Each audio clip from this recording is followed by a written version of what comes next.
오늘 말씀 제목은 못 말리는 엄마라고 한번 지어봤습니다. 못 말리는 엄마. Happy Mother's Day, everyone. 아주 오래전 한국에 우정의 무대라는 TV 프로그램이 방영된 적이 있습니다. 여러분 보신 적 있으세요? 기억나세요? 우정의 무대? 이 프로그램의 특이점은 군대를 방문하는 것인데 여러 군대를 방문하면서 가수들로 혹은 연예인들로 위문 공연도 하고 또 군인들 자신들의 장기 자랑도 볼 수 있는 그런 볼거리가 있다는 점입니다. 그런데 이 프로그램의 하이라이트는 다른 데 있었습니다. 보셨는지는 모르겠지만 수많은 군인들 가운데 한 군인의 어머니를 모셔다 놓고 무대 뒤에 있게 하여 목소리만 군병들에게 듣게 해준 다음 자신의 어머니라고 생각하는 사람들은 무대 위로 올라와!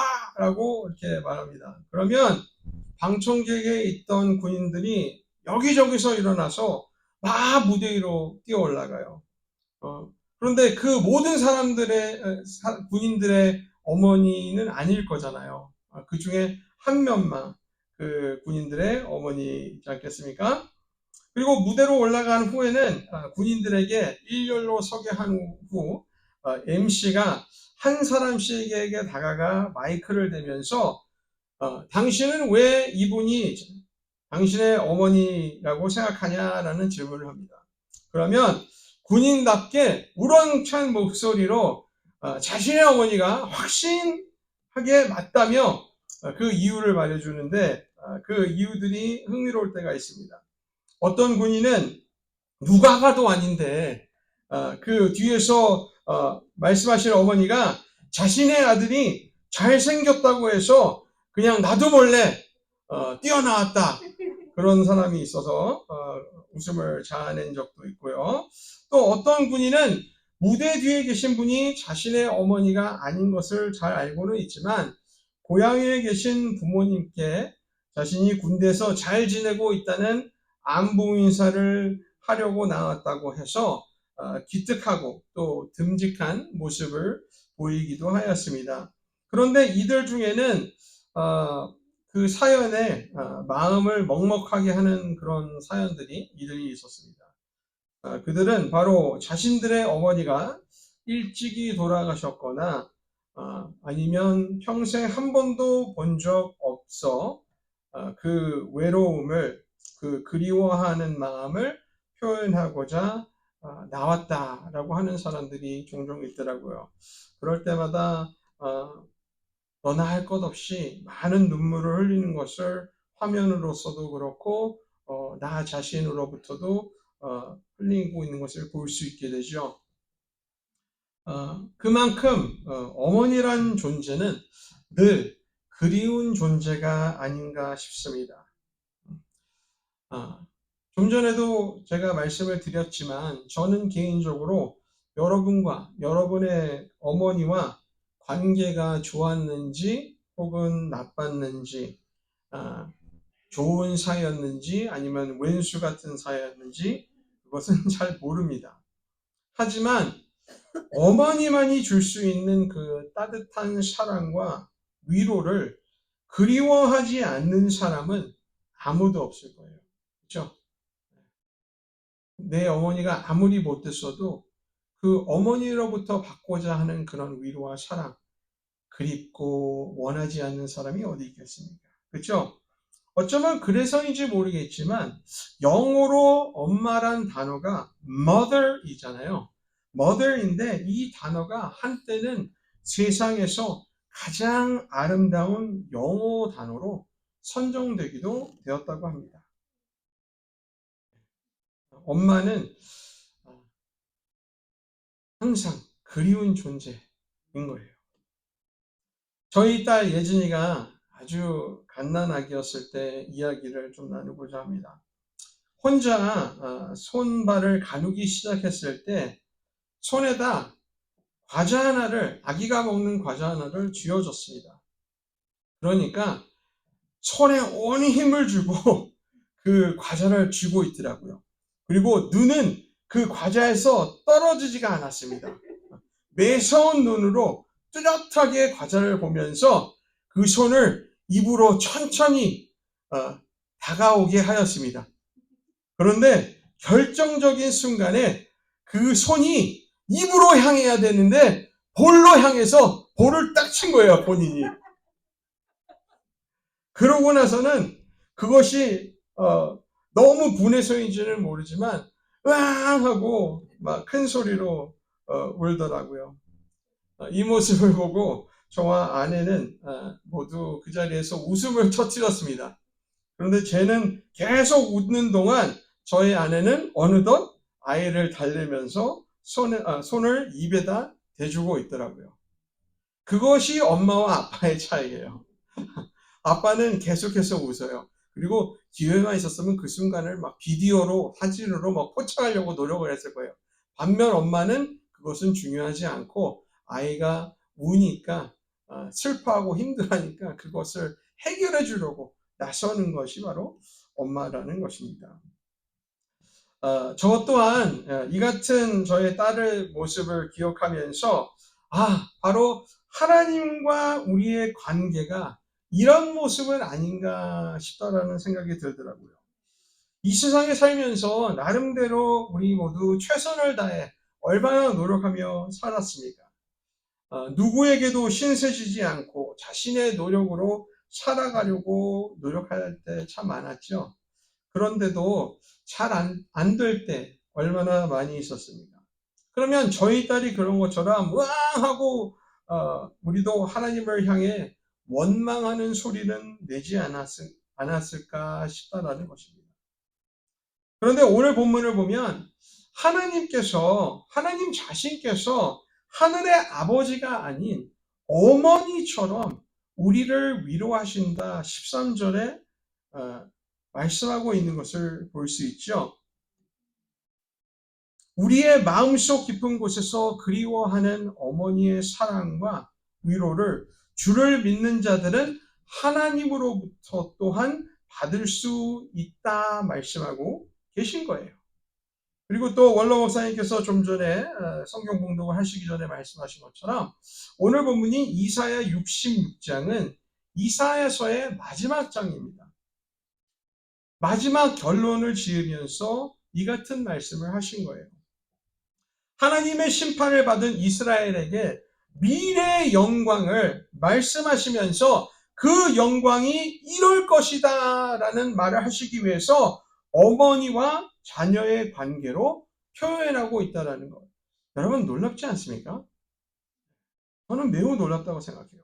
그만큼 어머니의 역할과 존재 또한 얼마나 중요한지를 말하고 있다는 것입니다.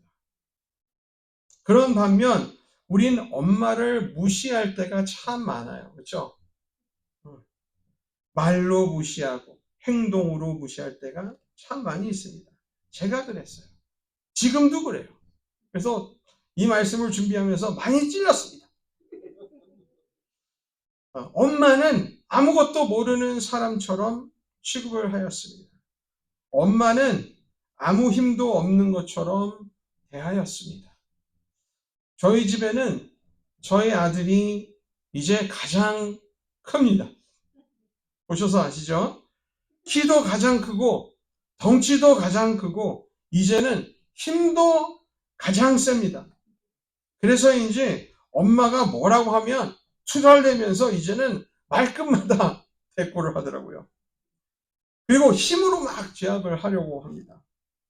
물론 장난으로 하는 것이라는 것은 우리 모두 잘 알지만 저희 아들이 그렇게 하면 저희 아내는 꼼짝도 못해요. 그래서 저를 막 부릅니다. 아빠 도와줘.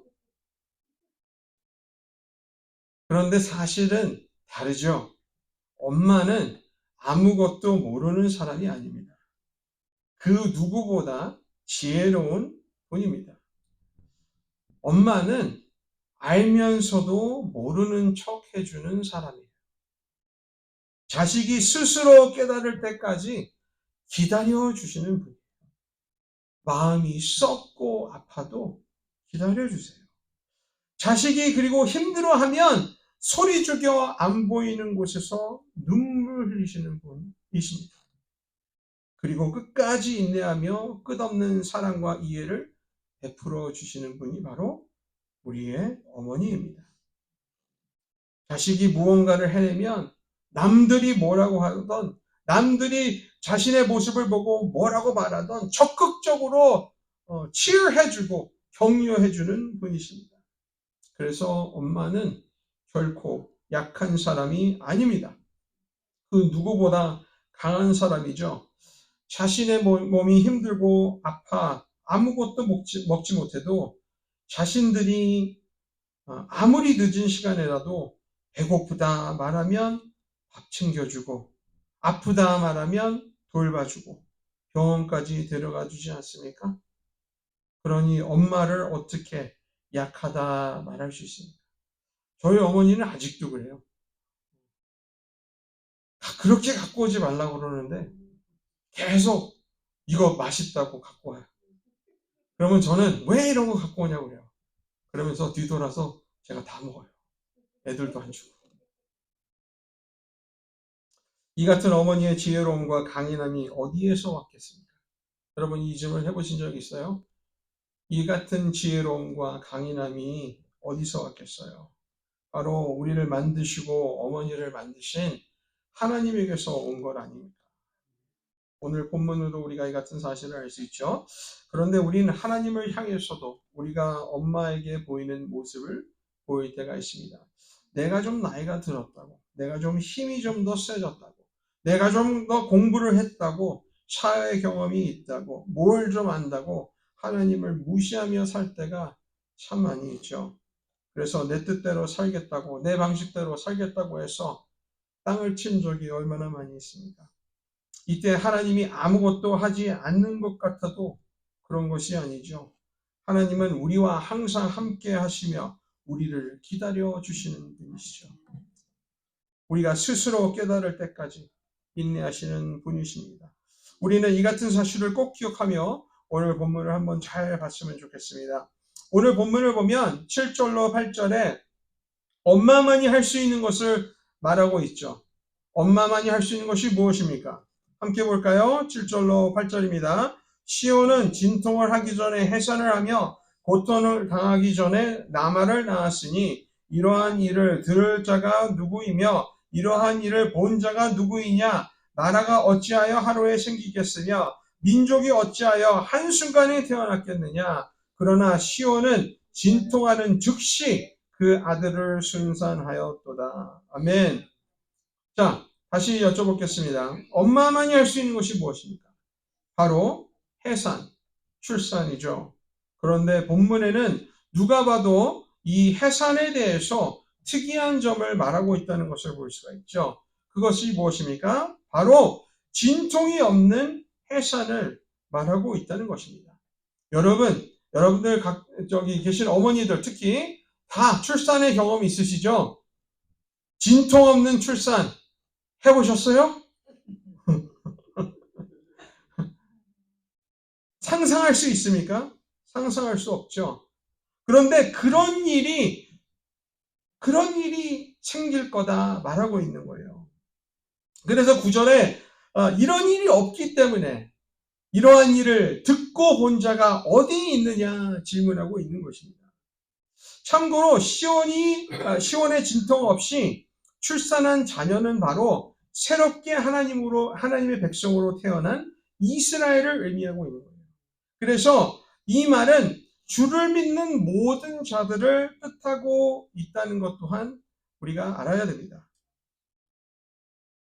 우리는 하나님의 출산 없이, 진통 없이 출산된 하나님의 자녀라는 거예요. 그런데 더 놀라운 것은 그렇게 태어난 자녀가 하루 만에 나라가 되었고 한순간 만에 민족이 되었다고 하는 것은 새롭게 태어난 하나님의 백성은 이제 하나님의 뜻을 다하는 자들이 되었다 말하고 있는 거예요. 진정한 그리스도인이 되었다 말하는 거죠. 이 같은 일이 어떻게 가능할 수 있습니까? 우리의 능력으로 할 수 있습니까? 아니면 세상의 어떤 방법으로 할 수 있습니까? 아닙니다. 오직 하나님만이 할 수 있을 거라 오늘 본문으로 말씀하고 있는 것입니다. 그리고 이 같은 약속을 9절에 질문으로 확인시켜 주십니다. 9절 함께 볼까요?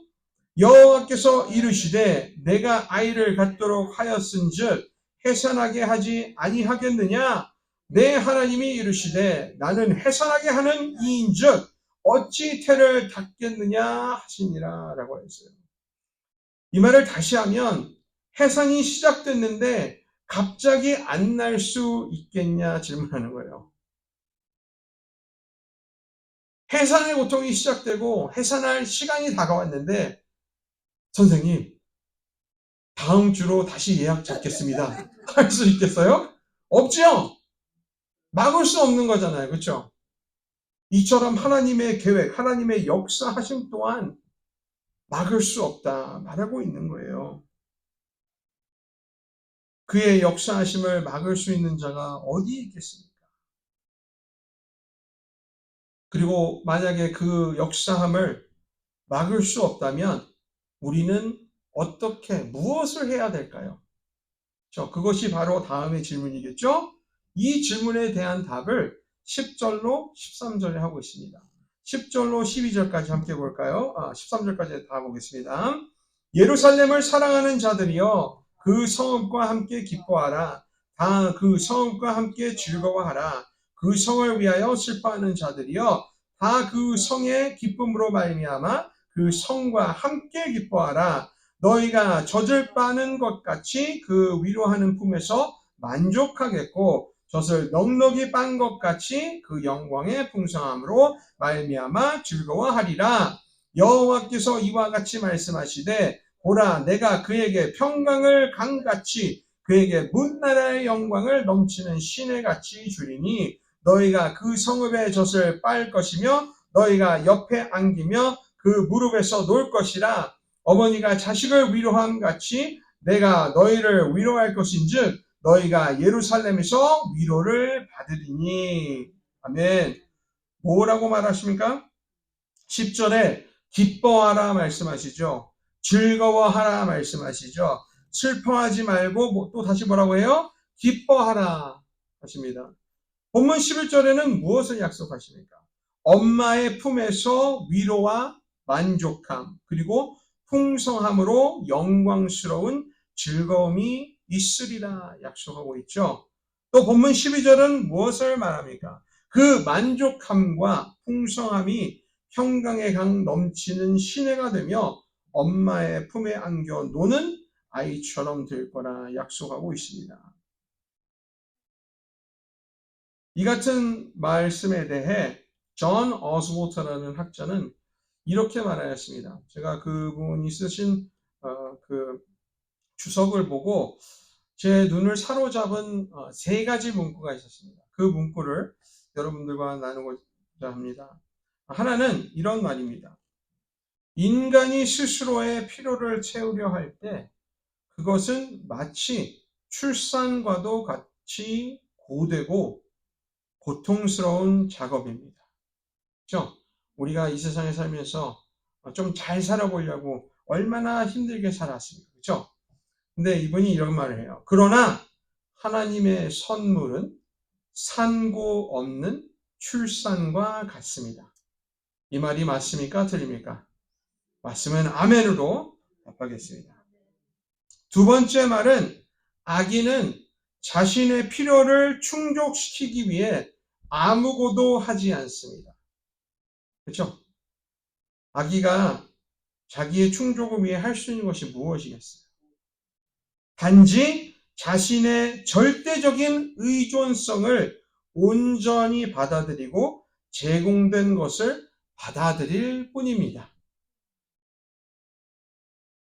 그러니까 그 아이의 삶과 죽음은 엄마에게 달려있다는 거예요. 생존은. 그렇죠? 그리고 마지막 말은 이 같은 말씀을 하였습니다. 자신의 죄에 무게를 절감하고 그 죄를 스스로 해결할 수 없다는 무력함을 깨달았으면서도 하나님께서 그 죄를 해결해 주실 수 있다고 믿으며 회개하는 믿음으로 하나님께 나온 이들은 마치 어머니의 무릎에 안긴 아이처럼 위로와 격려를 얻게 될 것입니다. 아멘. 오늘 본문이 말하는 것처럼 들리죠? 네. 성도 여러분, 그래서 오늘 본문의 오늘 말씀의 교훈이 무엇입니까? 제가 한마디로 요약해 드릴게요. 한마디로 하면 엄마가 주면 주는 대로 감사해 잘 먹어. 그게 교훈이에요. 엄마가 주면 주는 대로 감사히 먹어. 성도 여러분, 자신을 향한 엄마의 사랑을 막을 수 있는 자가 어디 있겠습니까? 그죠? 먹기 싫다는데도 먹여주고, 입기 싫다는데도 옷 사주고, 하지 말라는데도 자꾸자꾸 하고, 안 한다고 하면서 또 하고, 우리의 엄마는 못 말리는 엄마이지 않습니까? 이 같은 성품을 누구에게서 받았다고 생각하세요? 바로 하나님이 직접 주신 거예요. 하나님이. 왜?